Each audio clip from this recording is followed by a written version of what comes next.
When it comes to trade, one country more than any other has been the target of Trump's rhetorical wrath, and that's China. But my next guests tell me that the promised tariffs won't bother China much, as we've been discussing. And anyway, they, in China, are dealing with much more important things, like the proposal for the Rubber Stamp Party Congress, which starts its new session today to change the constitution and lift all term limits on President Xi Jinping, effectively making him president for life. Now, I've been talking to Minjin Pei. He's a professor of government at Claremont McKenna College in California, and to Robert Lawrence Kuhn, who's the author of How China's Leaders Think, and he's host of a show on the government-run CCTV news channel in Beijing. Gentlemen, welcome to you both. Let me start by asking you, Robert Lawrence Kuhn, there in Beijing. From the Chinese government perspective, these tariffs that the President of the United States has announced, how much does it concern Beijing? Well, certainly it's a concern, but I would call it a minor annoyance as opposed to something extremely serious. They have a lot on their plate here. The last thing they want is a trade war with the U.S., but they have to react. If the U.S. does something, there has to be something that they will do in retaliation, but they will ratchet it down. They will signal, as you do, that they do not want to accelerate this, but to save face and to be appropriate, they'll have to match it. To you, Minjin Pei, how do you see this playing out? China is waiting for the other shoe to drop. Steel, aluminum tariffs will not affect China a great deal. China is watching what is going to happen with the so-called 301 investigations. These investigations look into Chinese behavior regarding intellectual property rights. If the investigations find China at fault or guilty of some practices, then the U.S. Has a wide range of options to punish China on the trade front. And if these things happen, then U.S.-China trade war will take place. Another thing I want to say is that U.S.-China relations have turned a corner.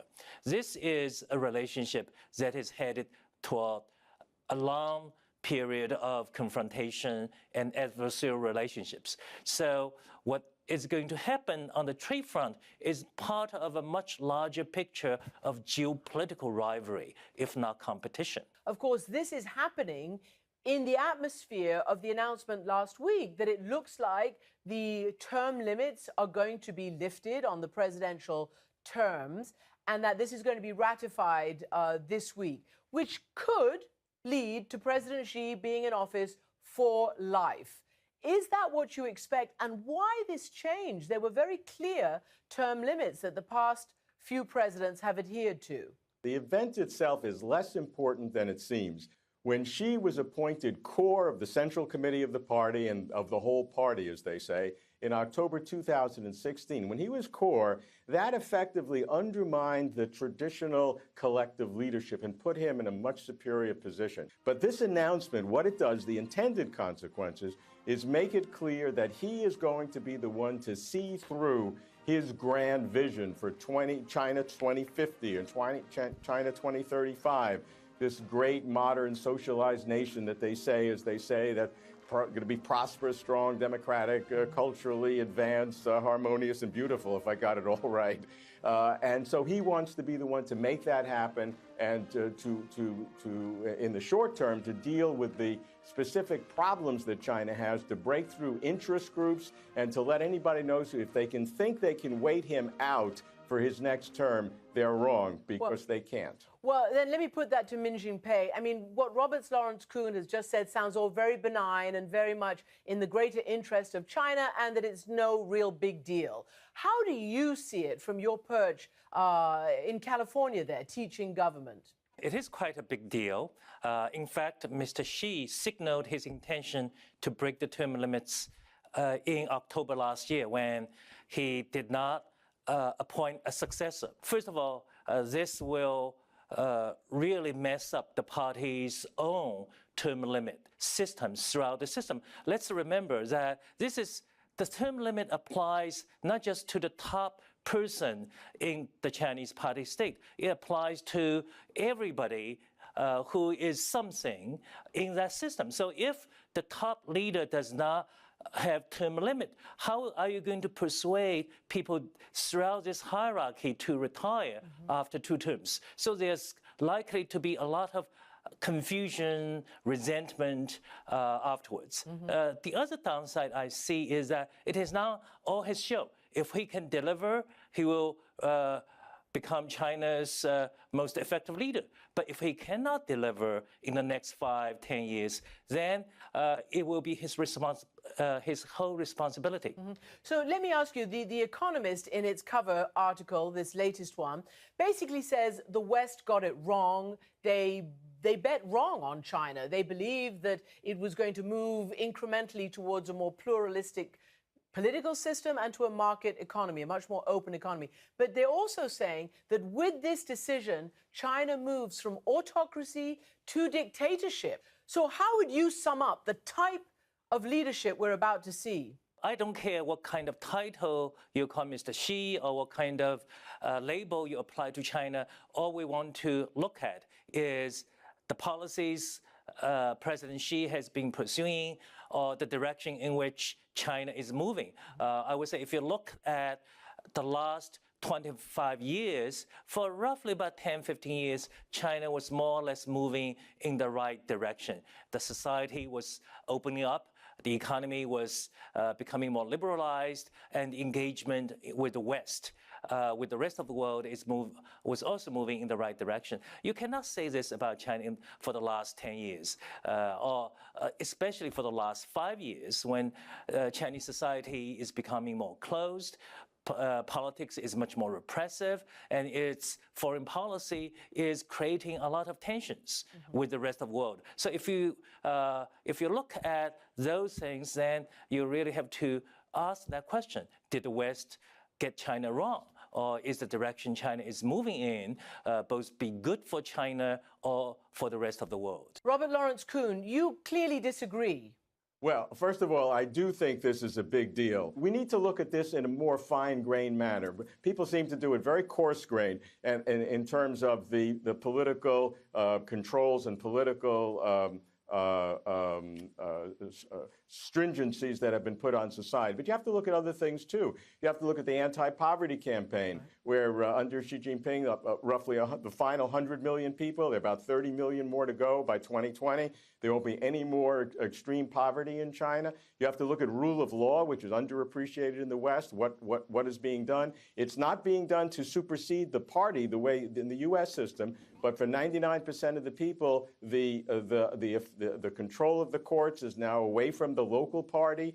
The reform in the system in terms of the economy. There are many very specific things that are going on that are very good for China's development. So it's important to look at both sides. Yes. The political side, which I agree with what Mention said, but there are many other positive things going on. It's complex.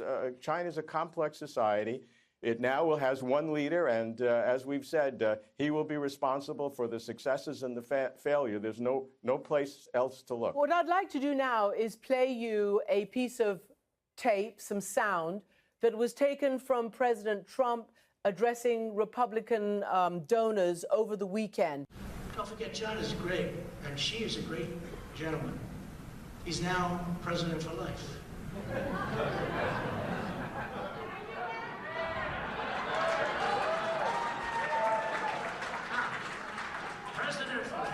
No, he's great. Hey, look, he was able to do that. I think it's great.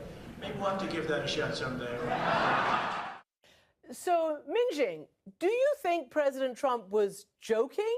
Or how do you read and analyze what President Trump said? Well, I think on the surface, he obviously was joking, but it certainly reflects some kind of admiration he has for strong leaders in non-democratic system. And this is consistent with his past rhetoric, past behavior toward the strongman in non-democratic systems. So I'm not surprised. Mm-hmm.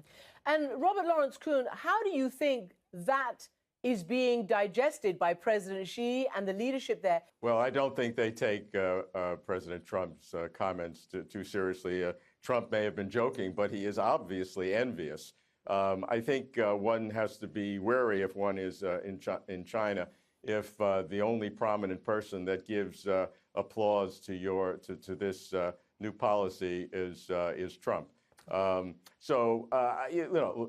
China's not going to be motivated one way or another by what Trump says. They have their own approach. If this is also kind of hunky-dory, why then do you think President Xi or the leadership, whoever it is, went so heavy-handed after this announcement last week? I mean, banning references to Winnie the Pooh because some people think his shape looks like that famous cartoon bear, banning references to the letter N, you know, all these kinds of things that just bolster what's been going on, which is an increasingly repressive, increasingly anti-dissent, and an increasing collective, rather an increasing surveillance state.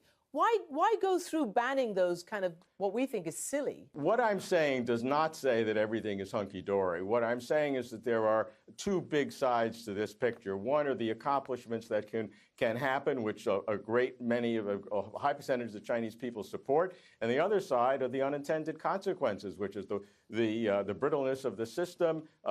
China is super sensitive to anything that affects its leaders or the party, and will jump. You know, they're very sensitive to what happened to the old Soviet Union. They've studied that very carefully, and they will be extremely repressive to anything that threatens the system. And it's an experiment to see if that is possible. If you can have such absolute control and eliminate dissent and put anybody who has a remote kind of dissent in prison or whatever, and restrict the media, and to do that at the same time that you're promoting innovation. In the work report of the government today, there were 2 or 3 major sections on innovation. It was one of the biggest changes that China wants to do in terms of universities and science and technology and freeing up businesses and eliminating red tape and bureaucracies. It's a huge program to focus on innovation. Can you do that at the same time you're having this political control that you've described correctly? That is an unknown experiment. It's the first time it's been tried. And just to sum up, what concerns you most about Xi and his latest moves, Minxing? My concern is that he has bet a great deal of his political capital on a very hardline nationalistic foreign policy that does not take into account the interests of the U.S. and this policy has really put China and the U.S. on a collision course, and whether he can walk back from that policy. Of course, he has enough political power to walk away from that policy, but he will also pay a huge cost. So we're all waiting to see whether he can make some strategic adjustment right now to avoid getting into a long-term conflict with the U.S. Minxing Pei in California, Robert Lawrence Kuhn in Beijing. Thank you both so much for joining me on this really important day. Thank you.